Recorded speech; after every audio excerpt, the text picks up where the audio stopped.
What month are we doing for? October. October. All right. Hey, how you doing, guys? It is Nick Bibbee with... Jamie. That's right. Jamie's here yet again, so you know what that means. It's time for Nick's Netflix news, starring Jamie.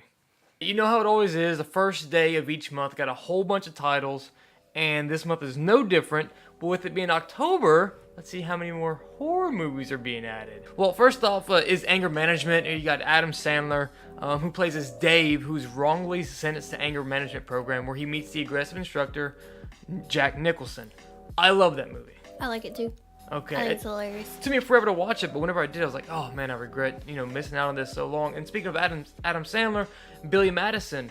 You know about Billy Madison. It's okay. I love Adam Sandler movies, but that one's okay. I haven't seen it so long, I really don't remember. It's been years. Alright, we got Black Dynamite. He's super bad. He's out of sight. He's Black Dynamite, placed in the 1970s. When his only brother is killed by the man, it's up to him to find justice. Then we have Blade with Wesley Snipes. You know all about Blade. He's a vampire killer and half vampire, half mortal, whatever. Yeah, he goes out and he slays a bunch of vampires, and it's a really good movie. But right after that, it's Blade 2, and then he's protecting the vampires and slaying the Reapers. Make up your mind, pick a side. Similar to Blade and Blade 2 is Blazing Saddles with Gene Wilder. I don't need to say anything more about it except for it's Gene Wilder. It's a Western comedy. The end. Check it out. And then we got Gotham, Season 4 of The Dark Knight. Of course, everybody knows what Gotham's about. We got Batman and his history, blah, blah, blah. No. This is before Batman. This is, what is it? Detective James Gordon's rise to prominence in Gotham City in the years before Batman's arrival. After Gotham, we have Mystic Rivers, a Clint Eastwood crime and mystery movie. I love me some Clint Eastwood. I love his movies. And this one is no different. It's a really good show. I like it, and I'm going to watch it. Once Upon a Time in America. It's with Robert De Niro and Kevin Bacon. Former Prohibition era, Jewish gangsters return to the Lower East Side. Manhattan over 30 years later. So he must once again confront the ghosts and regrets of his old life. They're calling De Niro old. De Niro is old. Yeah, Kevin but this Bacon is back in the too. 70s, I think. 70s or 80s. Yeah, but still, they're getting old. Alright, no, this next one, I'm actually surprised it's even on here.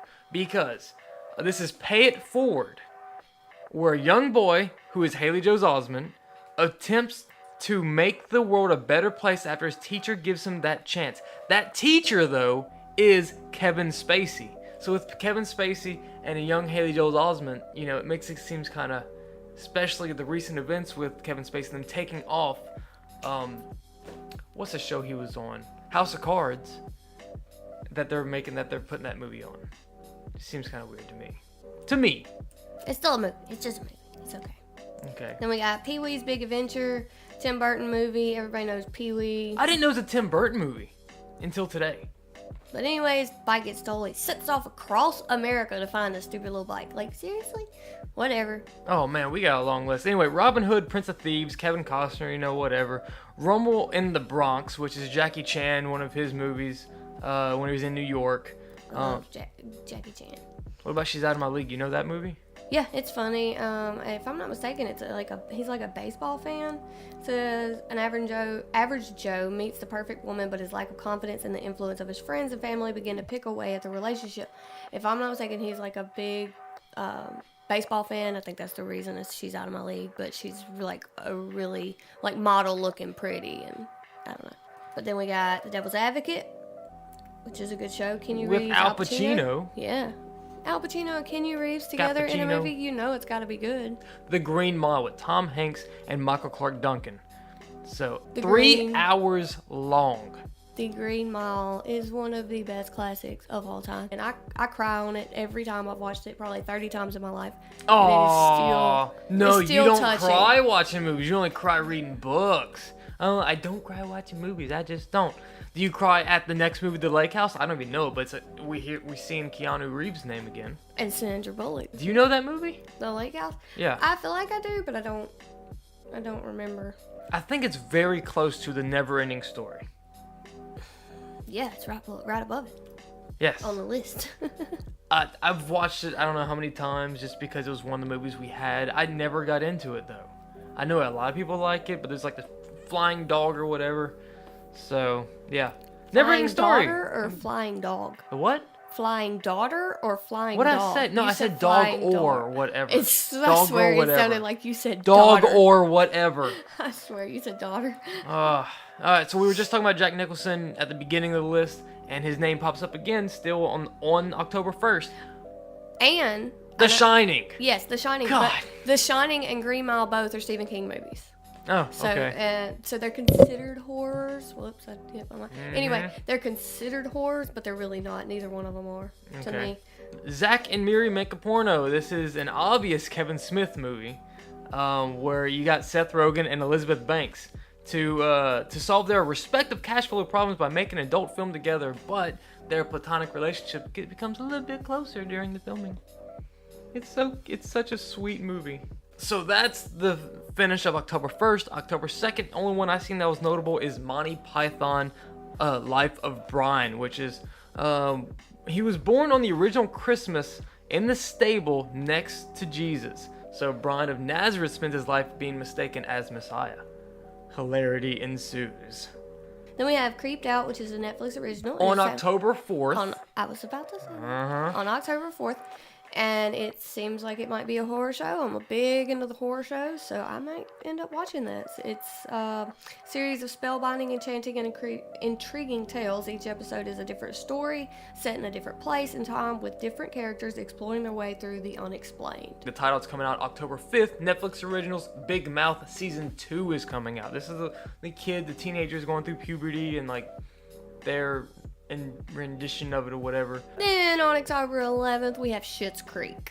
The TV You're comedy. so happy to say that, aren't you? Yep. The TV comedy where a rich family becomes broke and they are forced to live their new lives in Schitt's Creek. And you know, that was just October 11th. We're actually almost done with this list because all we have October 12th.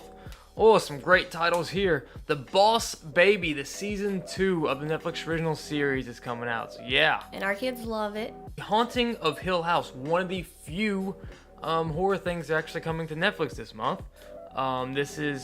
There's no description given except for it is based off a title of a book from Shirley Jackson. Another kids show. Octonauts season 4. Bam. And also, our daughter loves Octonauts, so she'll definitely be wearing that out. Now, October 19th, we have Marvel's Daredevil season 3, which is, the blind lawyer, that is just a vigilante by night. One of Netflix, I think, original shows that really took off. But another Netflix original show, Making a Murderer, which it was Stephen Avery. First season was pretty good. I don't get why there's a part 2. October 26th, we got The Chilling Adventures of Sabrina. It's a Netflix original. 16th birthday nears. Sabrina must choose between the witch world of her family and the human world of her friends, based on the Archie comic. Yeah, happy birthday, you witch. Then we have Terrorism Close Calls, Netflix original War on Terrors. Everywhere and anywhere in this series, we learn about the deadly terrorist attacks that almost happened or were not as deadly as planned. Each episode explores a recently declassified terrorist scheme intended to cause mass casualties. Now we only have one title left, and this is on Halloween, so you know this is going to be a scary one, right? Sure. It definitely is. It is Goldie and Bear season 2. That is terrifying. It is. So yeah, that's all we got. Some additional notes I want to put down is I started watching some Netflix original shows. Paradise PD.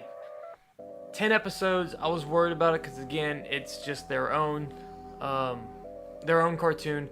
Very good if you're into comedy and a little slapstick kind of comedy. Check it out. Really worth watching. BoJack season 5, pretty dark, but I'm absolutely in love with it. And the other show, Disenchantment. That's it, by Matt Groening, the guy from Simpsons. And you can tell the Simpsons attitude to it. You can catch Simpsons bits and you catch Futurama bits. If you like those shows, you're going to really like Disenchantment. Check it out. All right. Have a nice day and happy Halloween. Yeah. Happy Halloween. Bye. I'm going to be... I don't know. Goodbye.